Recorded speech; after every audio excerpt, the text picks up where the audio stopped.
IPL की history में सबसे बड़े ट्रांसफॉर्मेटिव फेज में जाने वाली है। इस सीजन कुछ ऐसे सीनियर्स हैं जिन्हें एक हार्ड गुड बाय कहना होगा और कुछ ऐसे यंगस्टर्स हैं जिन्हें अलविदा कहना होगा बिकॉज वो इस टीम के परफेक्ट 11 में फिट नहीं बैठ रहे हैं। लास्ट सीजन हमने देख लिया था कि किस तरह से सीएसके ने पॉइंट्स टेबल के बॉटम पर एंड किया था and it was something that neither one of us would have expected. तो जाहिर सी बात है कि इस सीजन अपनी ओल्ड अप्रोचेस को भी गुड बाय कहने वाली है सीएसके और उनकी ये मैनेजमेंट। तो चलिए देखते हैं कि आखिरकार कौन हो सकते हैं 5 ऐसे प्लेयर्स जिन्हें चेन्नई सुपर किंग्स आईपीएल 2026 के ऑक्शन से पहले रिलीज करने वाली। इस लिस्ट में सबसे ऊपर आते हैं राहुल त्रिपाठी। सीएसके ने राहुल त्रिपाठी पर बहुत इन्वेस्ट किया है, लेकिन राहुल ने उस इन्वेस्टमेंट के रिटर्न्स कंप्लीटली तो बिल्कुल भी नहीं दिए। इनफैक्ट उनकी परफॉर्मेंस इतनी ज्यादा पुअर रही है कि उन्हें मिड सीजन ही ड्रॉप कर दिया गया था। उन्होंने 5 मैचेस में फीचर किया जिसमें उन्होंने 55 रन ही बनाए, वो भी 100 से कम स्ट्राइक रेट के साथ। उनके इसी ओपनिंग स्लॉट को उर्विल पटेल और आयुष महात्रे के बीच शेयर करते हुए देखा हमने, और पिछले सीजन में ही हमने देख लिया कि किस तरह से त्रिपाठी की place in this squad justify बिल्कुल भी नहीं हो पा रही है। सीएसके अगर उन्हें रिलीज करती है तो वो उतने ही अमाउंट में अपने मिडिल ऑर्डर के लिए एक सॉलिड बैटर ढूंढ सकती है जो आने वाले टाइम में भी उनके लिए बहुत ज्यादा फ्रूटफुल। दूसरे नंबर पर आते हैं दीपक हुडा। दीपक हुडा की साइनिंग भी एक रिस्की मूव थी और ये मूव एक बहुत बड़ी फेल में रिजल्ट हुई। सीएसके के लिए उन्होंने लगातार 7 मैचेस खेले लेकिन आउटपुट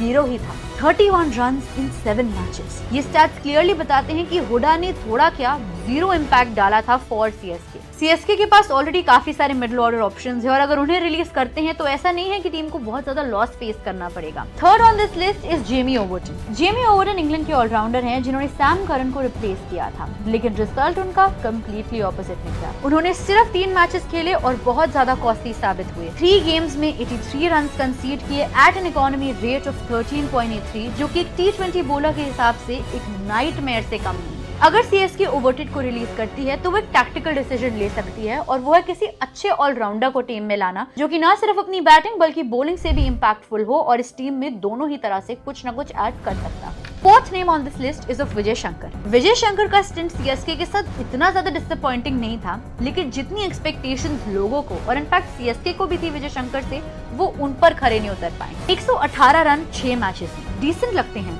लेकिन सीएसके के लिए उनका स्लो अप्रोच एक प्रॉब्लम बन गया। उनका स्ट्राइक रेट 130 का था, लेकिन उसके बावजूद भी वो गेम पे कुछ ज्यादा इम्पैक्ट नहीं डाल पाए। उन्हें रिलीज करने से सीएसके के पास 1.2 करोड़ वापस आ जाएंगे जिससे वो एक हार्ड हिटिंग फिनिशर खरीद सकते हैं। Fifth and probably the biggest name in this list is Devon Conway. Devon Conway CSK के 2023 टाइटल विनिंग सीजन के हीरो थे, लेकिन उनका 2025 का फॉर्म ऑफ फिटनेस बिल्कुल ही डाउन रहा था। इंजरी इश्यूज ने उनके रिदम और फ्लो को कंप्लीटली बिगाड़ और अब हम देखते हैं कि किस तरह से उनके न्यूजीलैंड के ही साथी रचिन रविंद्रा ओपनिंग ड्यूटी संभाल रहे हैं सीएसके के लिए। अब जब रिटेंशन लिस्ट फाइनलाइज होगी तो सीएसके के लिए कॉनवे को रिलीज करना एक प्रैक्टिकल डिसीजन होगा ताकि टीम को एक नए कॉम्बिनेशन के साथ आगे आने वाले सीजन में चलाया जा सके। तो ये है 5 ऐसे प्लेयर्स जिन्हें सीएसके रिलीज कर